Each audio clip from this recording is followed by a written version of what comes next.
कडक तिखट मिठाच्या पुऱ्या करण्यासाठी मी येथे एका परातीमध्ये 1 कप गव्हाचे पीठ काढून घेतले आहे. त्यामध्ये 1 टेबलस्पून हरभरा डाळीचे पीठ, 1 छोटा चमचा हळद, अर्धा टीस्पून लाल तिखट, अर्धा टीस्पून ओवा, अर्धा टीस्पून जिरे यांची ओबडधोबड केलेली पूड, चवीनुसार मीठ हे सर्व या पिठामध्ये टाकून कोरडेच एकत्रित करून घेऊ. आता या पिठावरती 1 टेबलस्पून कडकडीत गरम करून घेतलेले तेल टाकून घेऊ. या पिठामध्ये गरम तेल टाकल्यामुळे सुरुवातीला चमच्याने त्यानंतर हाताने हे सर्व मिश्रण एकत्रित करून घेऊ. या तिखट मिठाच्या पुऱ्या असल्या कारणाने या पिठामध्ये अर्धा टीस्पून लाल तिखट मी पुन्हा टाकून घेतले आहे. मिक्स करून घेऊ. आता या पिठामध्ये लागेल तसे पाणी टाकून हे पीठ आपल्याला घट्ट मळून घ्यायचे आहे.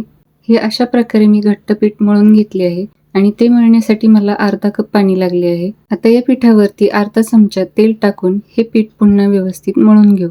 आता हे पीठ 10 मिनिटं मुरण्यासाठी झाकून बाजूला ठेवून देऊ. 10 मिनिटं झाली आहेत. आता या पिठामधील एक पिठाचा उंडा लाटण्यासाठी पोळपाटावरती बाजूला ठेवून घेऊ आणि उरलेले पीठ झाकून बाजूला ठेवून देऊ. आता या पिठाची एकसारखी मोठी पातळ पोळी लाटून घेऊ. इतक्या थिकनेसची ही पातळ पोळी मी लाटून घेतली आहे. आता या अशा प्रकारे एकसारख्या गोलाकार पुऱ्या कट करून घेऊ.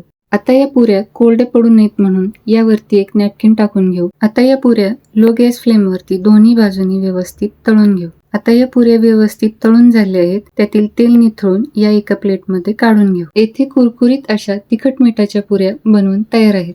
या चहा सोबत खाण्यास खूपच मस्त लागतात. हा व्हिडिओ जर तुम्हाला आवडला असेल तर लाईक व शेअर करा. अशाच टेस्टी रेसिपीजसाठी या चॅनलला सबस्क्राईब करून बेल आयकॉन देखील नक्की प्रेस करा.